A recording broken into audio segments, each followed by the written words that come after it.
The sun was just beginning to dip behind the cookie-cutter roofs of Willow Creek Estates, casting that perfect golden haze over every identical lawn that the HOA measured with a ruler. Celestine Anderson sat at her kitchen table, half listening to the distant hum of lawn mowers and half dreading the email she had just opened.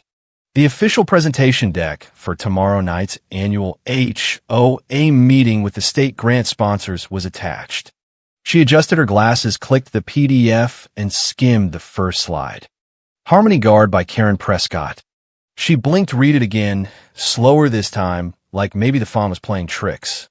No mention of her name, not in the title, not in the credits, not even in the tiny footnote about visionary leadership.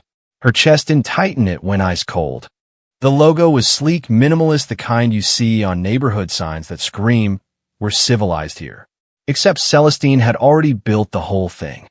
11 months buried in code, breathing life into an app that could predict rule violations before Karen's clipboard crew even left their golf carts. It flagged grass too tall by a quarter-inch, reminded residents when flags had to come down on certain holidays, and even suggested polite wording for violation notices, so the HOA didn't look like tyrants. Market-ready, polished, and now scrubbed clean of the woman who coded every line at 2 a.m. While the rest of the neighborhood slept, she stood, poured a glass of water, and tried not to slam it on the granite. The doorbell chimed. Karen Prescott breezed in, without waiting, like the entire subdivision was her living room. "Celestine, darling, you saw the deck? I cleaned it up, made it more palatable for the sponsors. You know how those grant people are. They want a single face, not a committee." Celestine set the glass down carefully. "You mean you erased me?"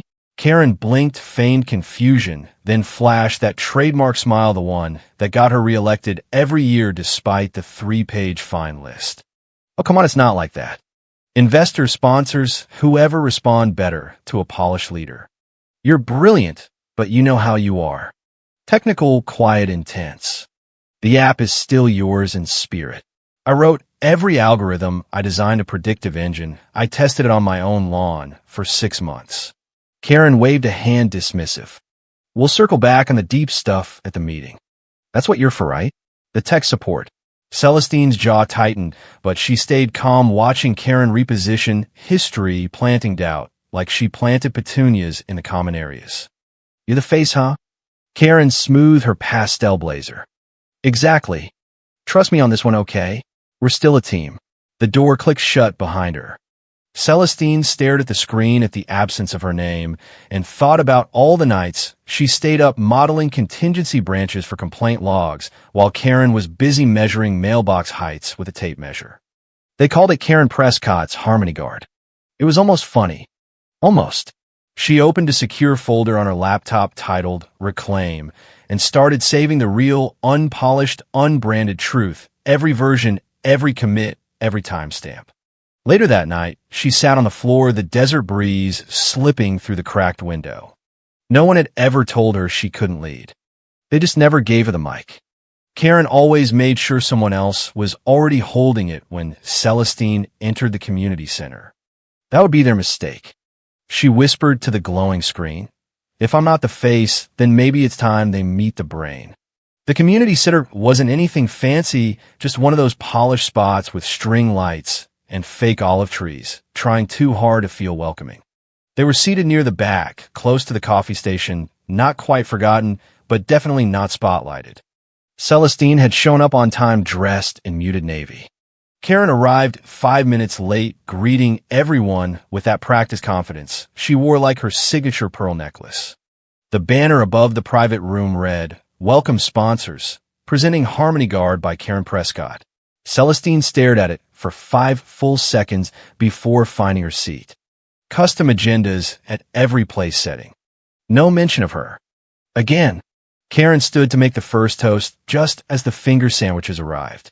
To innovation, to family values, and to the incredible journey of building something from scratch with the people you trust most.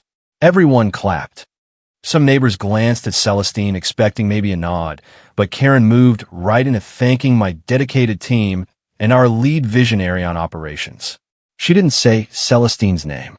There's something hollowing about watching people celebrate your work without knowing you did it like termites in the foundation of every HOA rule. Quiet, effective, irreversible.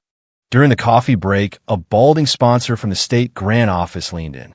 "So, you're Karen's assistant, right?" Celestine took a sip of water, set the cup down with perfect control. "I'm the developer who coded the entire app." "Oh," he chuckled, patting her hand like she was a charming oversight. "Well, you must be proud of Karen. Quite the visionary." Celestine didn't correct him. Not then. Instead, she remembered 2 weeks ago in the Zoom with early sponsors when she tried to explain the predictive logic layer of the piece that actually made the app useful.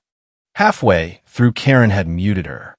"Let's not overwhelm everyone with jargon. Stay high level." No one unmuted her. They just nodded along, eyes glazed as Karen jumped to buzzword slides. Celestine started keeping time-stamped logs, screenshots, quiet receipts of every edit, every deleted thread, every time her name vanished from the shared drive. Back at the table, she pushed her plate away. Her neighbor Elma leaned over, whispered, "It's just branding, Celestine. Don't take it personally." Celestine turned without emotion. "I'm not taking it personally. I'm taking it seriously." Elma blinked, looked back at her coffee. Karen on the other end of the table was already laughing with a sponsor spinning the next chapter. By the time the cookies arrived, frosted with the HOA logo and the words "Harmony Gar" by Karen Prescott, Celestine snapped one quiet photo, saved it to her encrypted folder. Names can be erased, but record she knew how to write them, so they never disappeared. It was past midnight. Celestine's townhouse hummed with that strange, accusing silence that sits tight around the chest. She had traded the meeting blazer for a sweatshirt and the sponsor coffee for lukewarm tea. The finalized report Karen's assistant had posted to the HOA portal was crisp sanitized. Somewhere between slide 8 and 12, Celestine spotted her own data flowcharts, decision trees, every node, every arrow hers. Yet the credits at the bottom read, "Visuals by Heather Maxwell." Heather, the board secretary who once asked what an API was. Celestine's structure, Heather's name. She didn't slam the laptop. That would have been too easy for them to twist into emotional resident. Instead, she opened her private server, began uploading every version, every iteration, timestamped, deliberate, traceable. They didn't want to erase the app, they wanted to erase the author, and she was done making it easy. The next morning, after 2 hours of broken sleep, she made coffee, opened the HOA Slack, and found the thread. She remembered vividly the one from 2 months ago, where she had outlined the entire logic engine at 2:13 a.m. Gone. Not archived, deleted. The gaps were obvious to anyone who knew where to look, but no one else would notice except the woman who wrote it and the president who made it disappear. She called her friend Rowena, the only lawyer in the subdivision who still spoke to her. "Is Slack admissible in disputes?" Rowena paused. "Only if it exists." "What?" "They've started erasing me. First my name, now my contributions, quietly, deliberately." Rowena exhaled. "That's not oversight, Celestine. That's surgical." The word stuck, precise, chosen, not sloppy. They weren't neglecting her. They were removing her. "I'll start archiving everything offline from today, going backward." "Good. I'll help you set up something tighter. And if it escalates, I know someone at the state office who can expedite verification. I'm not going nuclear. Sometimes holding the matches is what keeps the house from burning." Celestine hung up, opened a fresh document, and began building a digital diary, time-stamped logs of every conversation, every file change, every meeting. She wasn't planning an expose, she was planning insurance. A local blog pinged later that day. Headline: "Inside the streamlined intelligence of Harmony Guard, President Karen's elegant approach." The photo showed Heather in front of a whiteboard. Celestine could make out the blurred code behind her. Hers. She simply saved it as PDF, added it to the archive folder. Proof doesn't shout, it whispers until it breaks the silence. She saved her own copy titled Harmony Guard V2, coded by Celestine Anderson only, encrypted it, and locked the drive in a fireproof safe under the floorboards of her closet. They could pretend all they wanted. Delete me all you want. I've already rewritten the story. The spring air in Willow Creek had cooled just enough that the patio doors at the community potluck stayed open, letting in the faint rustle of desert wind. Karen and her bored allies' backyard still looked exactly as it did every year, impeccably kept, emotionally sterile. Polished patio furniture, no one sat in solar lights that never quite lit anything warm. A setting dressed in effort absent of ease.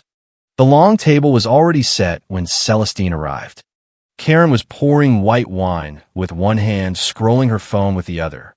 Celestine took the seat farthest from her, not out of spite, but survival, the seat where you could see everyone and escape no one. Small talk buzzed like static, Karen mentioning the new flag height enforcement, Elma mumbling about next month's dues. Celestine waited for a pause that never came until finally she spoke. I couldn't find the Slack thread, the one from March, the system logic breakdown. Karen didn't look up from her plate. Why would that matter at a potluck, Celestine?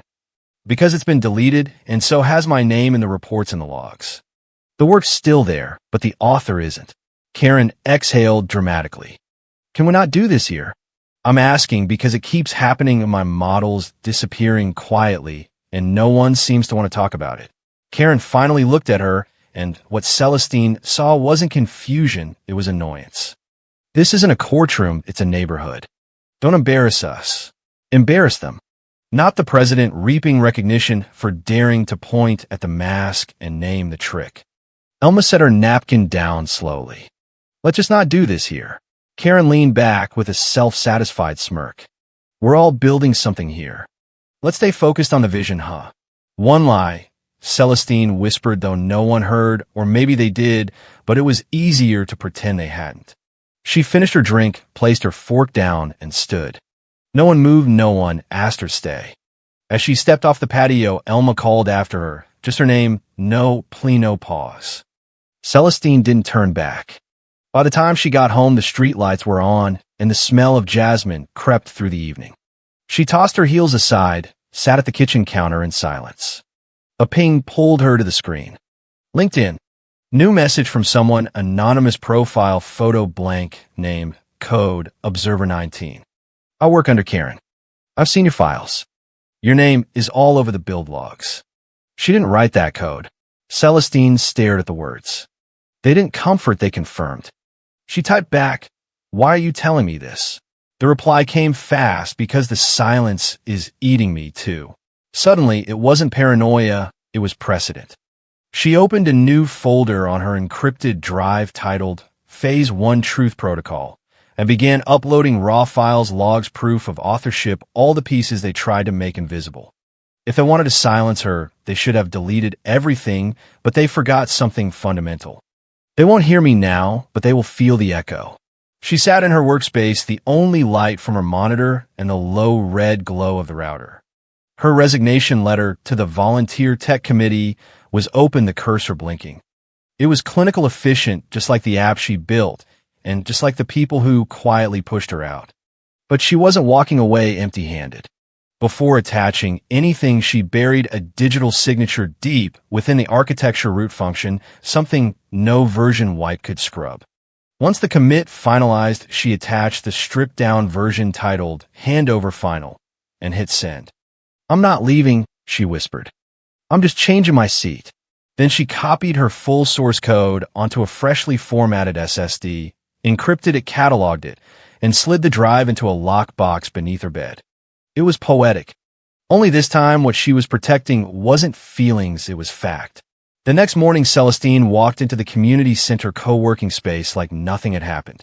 The glass lobby shimmered with morning light, the smell of burnt coffee in the air. Her badge still worked. In one of the glass conference rooms, Karen was already holding court, half the board seated, the other half on video call. Her assistant hovered nearby, nodding, smiling, occasionally typing what Celestine assumed were carefully sanitized notes. Celestine didn't go in. She stayed outside behind a frosted panel sipping coffee. She didn't want listening. Karen pulled up a slide, her slide, the stripped-down version. But Celestine had rewritten it ever so, slightly changed variable names, flipped two logic chains, embedded a minor inconsistency that would throw off any analysis above surface level. Now Karen was explaining it with confidence that should have been laughable if it hadn't been so pathetic. A sponsor raised a hand. Sorry, I'm not following. Why does the violation predictor regress after Q2? Karen paused, blinked, glanced sideways at her assistant. That must be a rendering error. We'll circle back with the updated version. No one looked impressed. Celestine watched Karen adjust her pearl necklace, the same one she'd worn for years, like armor, like presentation mattered more than precision. She tried to pivot, stumbled over acronyms she didn't understand. Every word was a louder confession than the last. They wanted Celestine quiet. They forgot she still spoke code. After the meeting, she walked past the main workspace, pretending to check email. On the wall outside the development pod, someone had reprinted a diagram of the system, hers, except now it had a new label in the corner, drafted by Karen Prescott. No footnotes. Celestine pulled a red dry erase marker from the table, walked up, and wrote a single sentence next to the diagram. Check the log. Truth leaves trails. She capped the marker, slipped it back, and walked out without a word. 2 days later, she was back inside the center badge, active coffee in hand, nerves tucked beneath deliberate stillness. The building buzzed, key, cards beeping, heels clacking, the fake cheerfulness of people pretending the ship wasn't tilting. She had one task: pull the logs. From the privacy of a back corner desk, she logged into her private mirror system, an independent environment she built months ago. With a few keystrokes, the access logs populated. Karen had opened the draft version of the pitch deck, the one Celestine had altered. She never touched the real file, never even previewed it. Confirmation. She's selling a vision she's never understood. Celestine exported the log, time-stamped it with SHA 256 verification, dropped it into proof access gap, and forwarded it to Rowena's secure inbox. 10 minutes later, Rowena replied, "This is perfect." They've built their pitch on a hollow structure. That night, Celestine sat in her townhouse with no lights on, just the soft glow of her desktop and phone, like an altar to everything people think they can bury. A message arrived from Milo, the quiet junior volunteer everyone overlooked. He attached an audio file. She pressed play. Static, then Karen's voice clear as glass. "She's a builder, not a presenter. We need clean lines, polished branding, keep it Karen-led, no confusion." Someone muttered agreement. Another chimed in, "She's too intense. Audiences respond better to someone more polished." Celestine played it twice, once through anger, the second with precision. Then saved it under evidence primary voice log. There would be no more confronting them across white tablecloths. This was documentation strategy. She had proof now, and they had no idea. They thought they'd erased her. They were building an empire on a foundation she still owned bite by bite. She wasn't going to destroy it. She was going to let it collapse. By midnight, she had pulled every digital thread over the past 6 months. Her private repository held over 300 files, logs, drafts, commits, audio captures. She organized them: code, authorship, revision trails, meeting records, misattribution incidents. Labeled the master folder, Harmony Guard off by CA. Her screen dimmed, but she wasn't ready for rest. She opened one final folder, 2 files blinked: Harmony Guard final fake.pptx and Celestine original architect.pptx. Clarity. Not peace, but purpose. Let's see what the world does when the real story finally compiles. The email from Rowena was short. Karen's presenting to the full board and sponsors this afternoon, 3 p.m. Sharp. Celestine read it while sitting outside the community cafe, nursing a coffee gone cold. Her hands didn't tremble anymore. There was nothing left to fear. Back upstairs, the glass conference room was a flurry of ties, tablets, tension. She didn't step inside. She found an empty cubicle 2 doors down, logged into the Zoom feed under a guest account, and watched muted.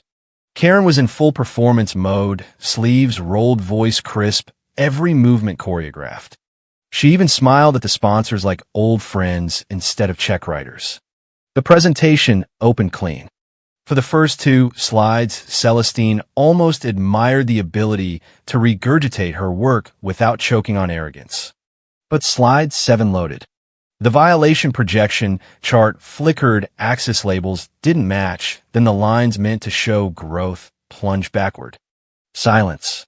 One sponsor leaned forward. Why do your predictors regress instead of expand?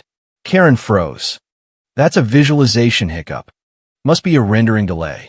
Another sponsor quietly closed her laptop. Celestine sat back, watching the house Karen built on her silence buckle under its own fraud. She asked me to back off. I did. And now the house is burning. After the meeting, Celestine stayed until the feed disconnected, then packed her bag and left before anyone could pin a reaction on her. By the time she reached the lounge, her phone was vibrating.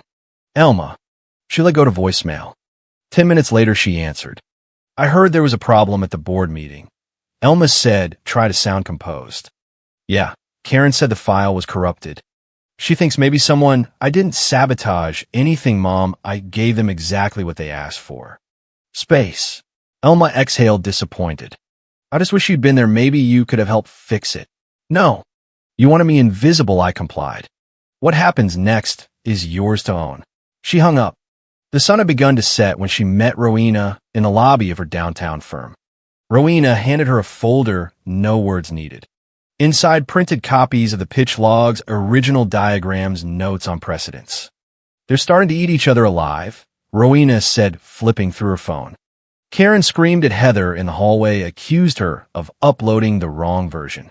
Of course she did. She thinks Heather sabotaged her. She didn't, Rowena agreed. You did brilliantly, silently. I didn't need to sabotage her. I only needed to let her speak. The boardroom was dressed like a courtroom, polished table, muted suits, faces unreadable.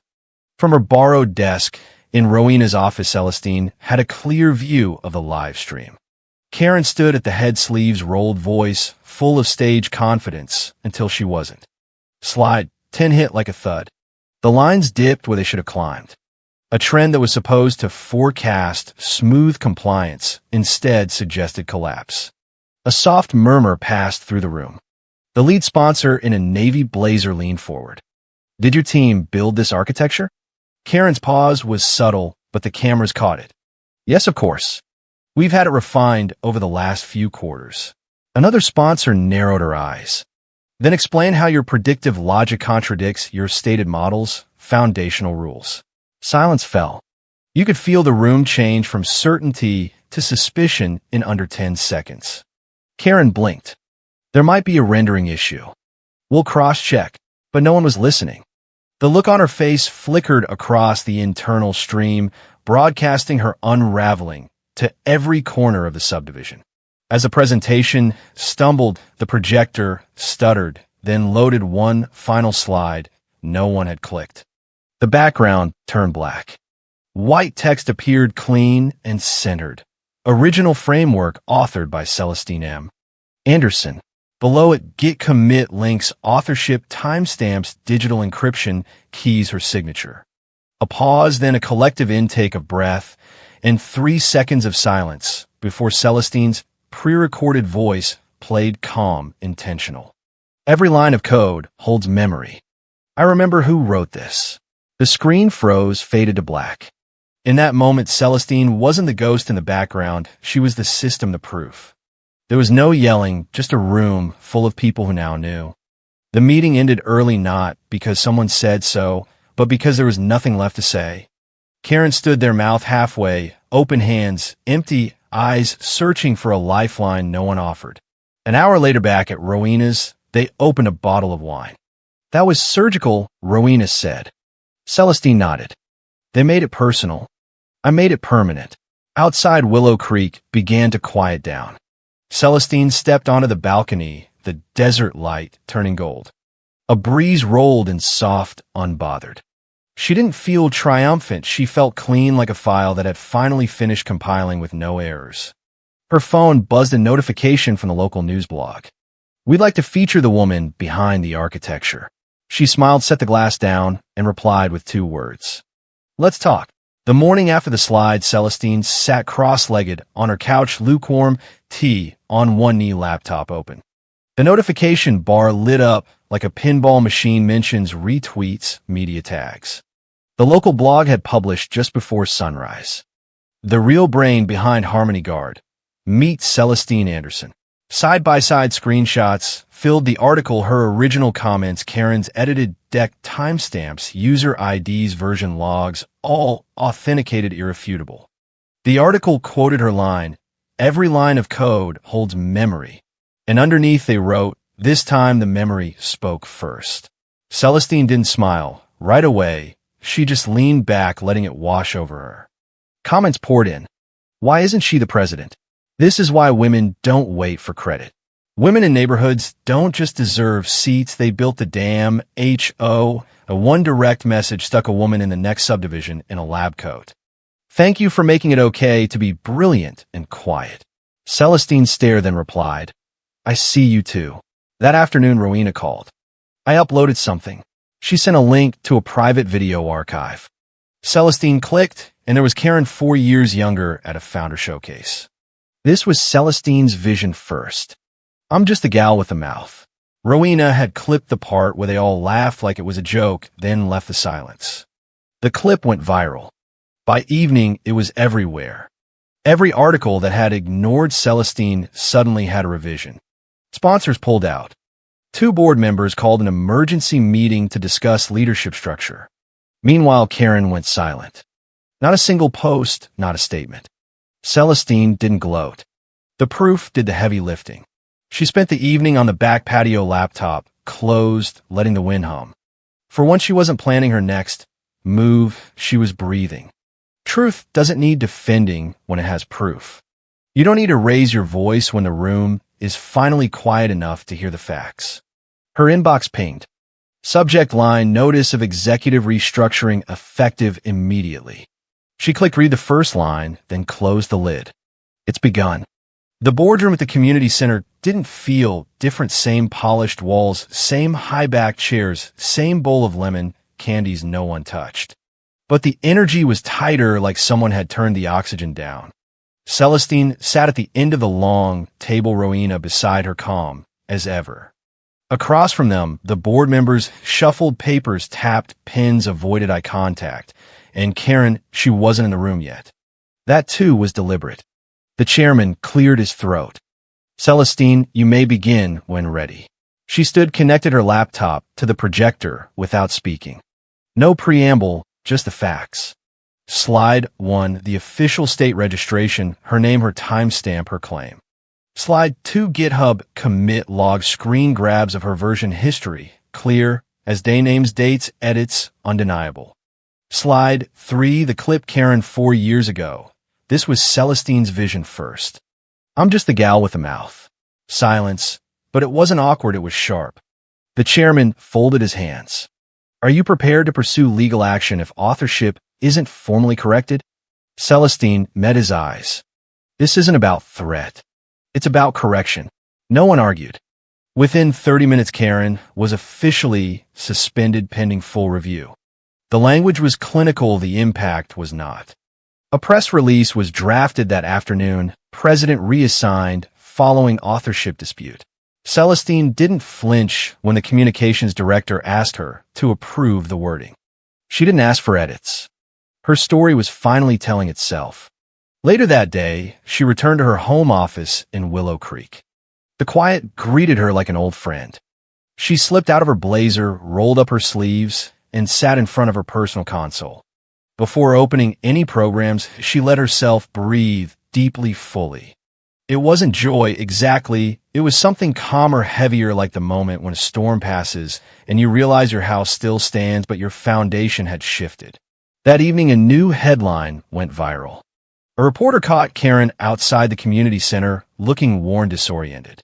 "So how does your app interpret anomalous violation patterns?" Karen's face blanked. "Well, it's like data talks to data, you know." The clip spread like wildfire, captioned on every platform. HOA, Karen doesn't know her own app. Celestine didn't laugh. She didn't repost. She just opened a new terminal and began writing the framework for something new, clean, hers. A few hours later, as the city lights blinked and the hum of servers filled the space, Rowena stopped by. She didn't speak at first, just walked to the desk, set down a folded note, and left. Celestine opened it, handwritten, just one line. When they read your code, they'll finally see your voice. She stared at those words, then typed the first line of a new system. A pale sliver of morning light slipped across the hardwood floor, stretching just far enough to touch the toes of her slippers. The townhouse was quiet, not tense, just still. For once she wasn't refreshing feeds or archiving documents, she was letting it sit. There was a soft rustle at the door, no knock, just paper sliding against wood. She stood, looked down. An envelope handwritten the curve of the cursive, hesitant, but unmistakably Elma's. She brought it back to the kitchen, sat down, and opened it. The note was short, uneven in ink pressure, like she had paused more than once. I should have seen you sooner. I'm sorry. Karen won't ever admit it, but she reads everything you publish. There is no love at the end, no promise of change. And strangely, Celestine didn't want one. She folded the paper, slid it under her laptop, and left it there. Not because it held romantic meaning, but because it finally acknowledged what she'd known all along. Someone saw her. No prompting, no performance, just saw. She spent the next hour walking the house barefoot, thinking about all the versions of herself she had tucked into folders, defense plans, counterproof screenshots labeled for confrontation. They'd served their purpose. Now they were chains. She opened her drive, selected every folder labeled evidence-proof backup, and hit delete. Not a rage delete, just a release, like setting down a backpack she forgot she'd been carrying for years. I don't need to defend what they can no longer deny. Later that afternoon, Elma called. Celestine let it ring 4 times before answering. I left something for you, Elma said softly. I know. I got it. There was a pause. I should have said it earlier. You said it. That's what matters. She didn't ask to meet. Celestine didn't offer. Some conversations don't need repetition. Some silences evolve. After they hung up, she returned to her workstation. The office didn't feel like a bunker anymore. It felt available, hers not for defense, but for building again. The screen blinked awake, and she opened a fresh document. Title: Rewriting Systems Beyond Code and Karen. This one wouldn't be a rebuttal, it wouldn't be a reveal, it would be a reflection. She stared at the title, then typed the first line. Let them come to the silence. I made peace with the sound. The stage lights at the State Community Leadership Conference weren't harsh, they were warm, almost kind. They fell softly over the black carpeted floor. The curved backdrop glowed with a clean, minimal title in white. Ownership Silence and the Future of Women in Neighborhoods. Celestine stood still for a moment, just breathing in the weight of it all. The final keynote, a room packed with sponsors, board members, reporters, residents. But she wasn't nervous. Not this time. She didn't open with a slide. She opened with a photo. The screen behind her filled with an image, her neighborhood, posed in front of the community center, a new version of an old picture. Same people, same backdrop, except this time, she wasn't on the edge, she was in the center, her name printed below, evenly spaced, Celestine Anderson. They rewrote the caption. She said into the mic, her voice steady. But by then, I'd already written the story. A week before the conference, she had submitted the final documents to the State Patent Office. It wasn't about revenge, it was about record. Signed affidavits, screenshots, commit logs, recordings, even a notarized statement from a former board contractor. She hadn't just filed for ownership, she had cemented it. The app now bore her name in full, retroactively and permanently. And in that same week, the HOA released a terse statement. President Karen Prescott has officially resigned.